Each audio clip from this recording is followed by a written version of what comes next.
Talking about those changes in travel restrictions that are to be signed off today by the government. Eoghan Corry joins me now, editor of Air and Travel. Good morning, Eoghan. How are you today?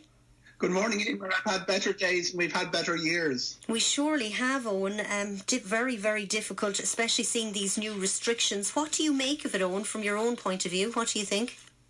There won't be a hell of a lot of change from the restrictions as we see them. They've come, just to explain, from subcommittee level to full cabinet level today. The decision will be made. A lot of the way it's being reported is stacked up as being the clarion call for very strict travel measures.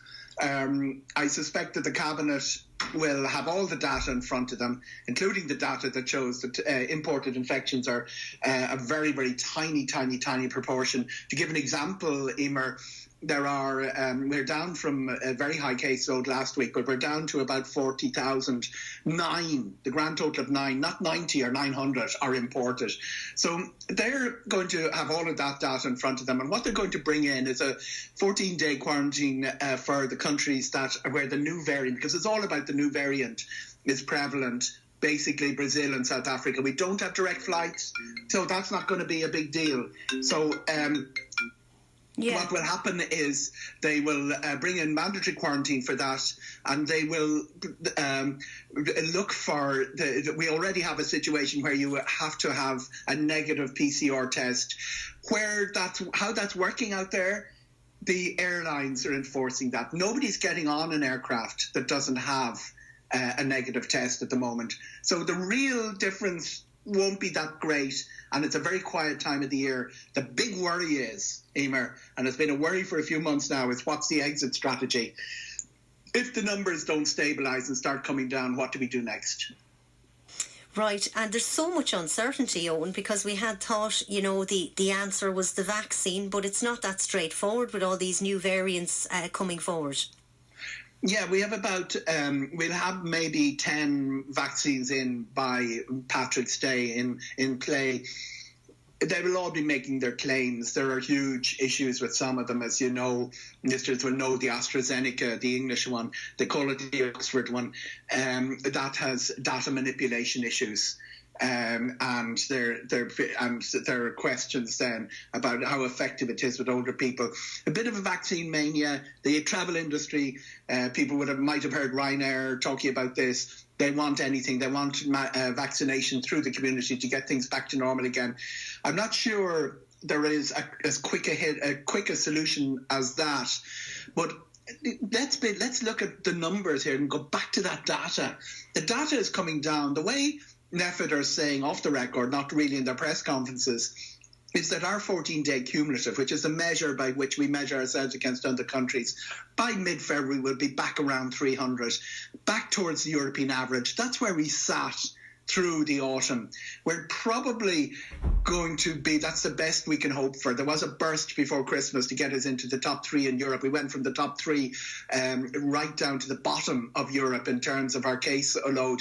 But that's interesting as well, Eimear, because that happened to 2 other countries before us. They made a burst to be the best in Europe. Serbia and Hungary did very well, and then when they released the restrictions, went right to the very top, one of the worst rates in Europe. So where we belong is probably around the European average, and I expect us to be back down around February. And then we can start planning what we do with everything, not just travel, our hospitality industry, getting bits of our economy moving that aren't moving.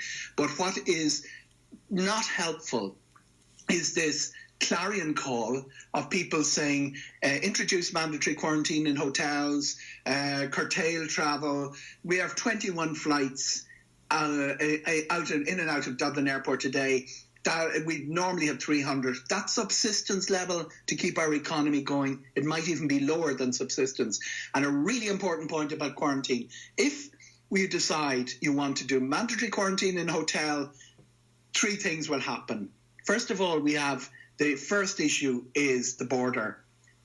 It's not just about people flying to Belfast and coming to Dublin. It's about people flying to Belfast and going to Newry and then meeting somebody else. The second issue there is a minimum time scale on it. It's going to have to be done for a year.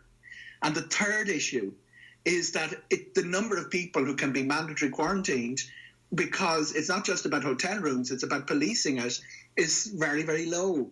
We know this from the countries that have done it. So you will have a limit of about 500 people in and out of the country every day. That means that our medical personnel won't be able to get in and out.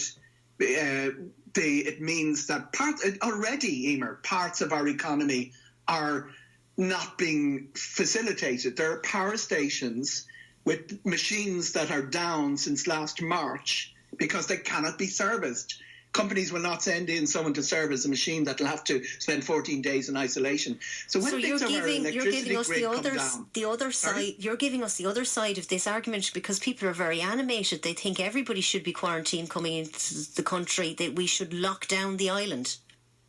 When you take a scissors to the little bit of the engine that is making a rattle and you cut the cord, don't be surprised if other bits don't work.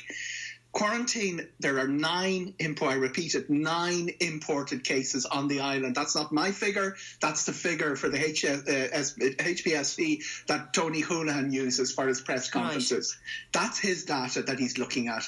9 imported cases.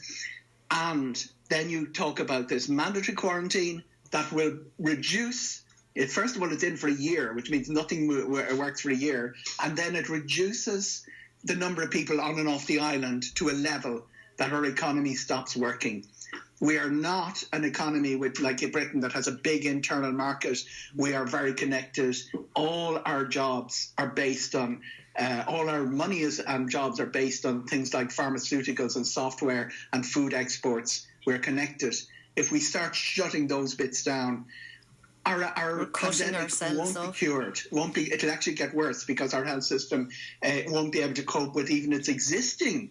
I mean, there's CT scan machines not serviced because of the travel restrictions. These are the knock-on effects. It's a bigger picture, Eimear. Is there much talk about antigen testing with the airlines, and does that have a role to play? I know there's concerns about it and the accuracy and all of that. Antigen testing was all the rage in the autumn, but it didn't get the confidence of the health professionals internationally, globally. Governments haven't really. Yeah, they're sort of saying that nobody is getting a test that is being 100% effective. PCR tests, just to explain to listeners, you can get. You can make them more sensitive and you pick up an awful lot of false positives, or you make them less sensitive and some of the cases slip through. It's the same as any of these machines, monitors we use in our ordinary life. So PCR tests also have questions. What the travel industry wants is anything. If they were told that you take a stone and you run 7 times clockwise around the holy man's grave and that clears you for travel, they take it. They're not really interested in the science. The scientists are fighting over whether antigen is reliable and PCR is reliable. And what has come out of that, Eimear, is that different governments are taking different standards. An antigen test is good enough to get into Germany. It's not good enough to get into Spain. They required a PCR. Right. Some of the USA is supposed to be opening on January the 26th, which is today, and they have, it looked like revising it. They were looking for antigen tests to get in. So while we're all panicking and running around in circles, different governments are taking different policies, what test is acceptable, what test is not. And there's no way I can sit here with certainty and say to people, this is what will get travel moving again, because we are dealing with too many different policies. And the European Union, having said they're going to deal with it at European level, have decided not to. And they've decided to, but the member states have all decided to take their own approaches. That's the chaos. But we need someone with a steady head to sit down, stop, running around in circles and with torches and pitchforks saying, quarantine everyone, ban travel, and say, what are we going to do next? What's our exit strategy? Particularly if this doesn't go away, and particularly if instead of 3 or 4 variants, we end up at 20 by the end of the year. I take it, Eoghan, nobody or very few people are booking a summer holiday abroad this year? Nothing happening in terms of bookings. the airlines have a very generous and extensive programme in place.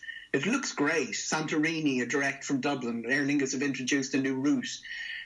They're saying that what the big bookings that used to happen in January, they're now happening they're counting on them happening in April. They expect vaccine won't have rolled out to the whole population, but they'd expect probably the million most vulnerable in Ireland to have got it by then, and things will start moving. That will look a lot clearer before Christmas than it did, given what happened over the Christmas period. So everything's in place for a big booking season, for everything to go back to normal, for us all to start travelling again. The resorts that we go to have introduced all sorts of safety measures, social distancing on beaches.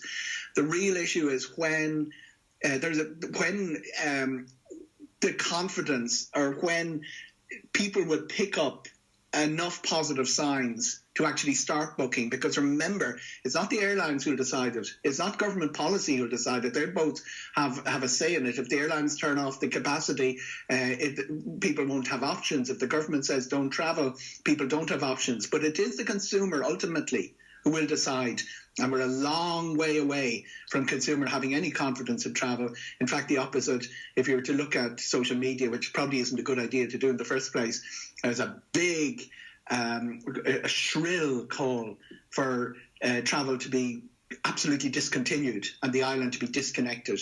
Okay, Eoghan, Corry, fascinating to hear your insights, so different to what a lot of the texters are saying this morning, but it's great to get another view. Thank you very much for your time. Always a pleasure. Thank you, and I'm sure you look forward to things getting much better in the future. Eoghan, Corry there,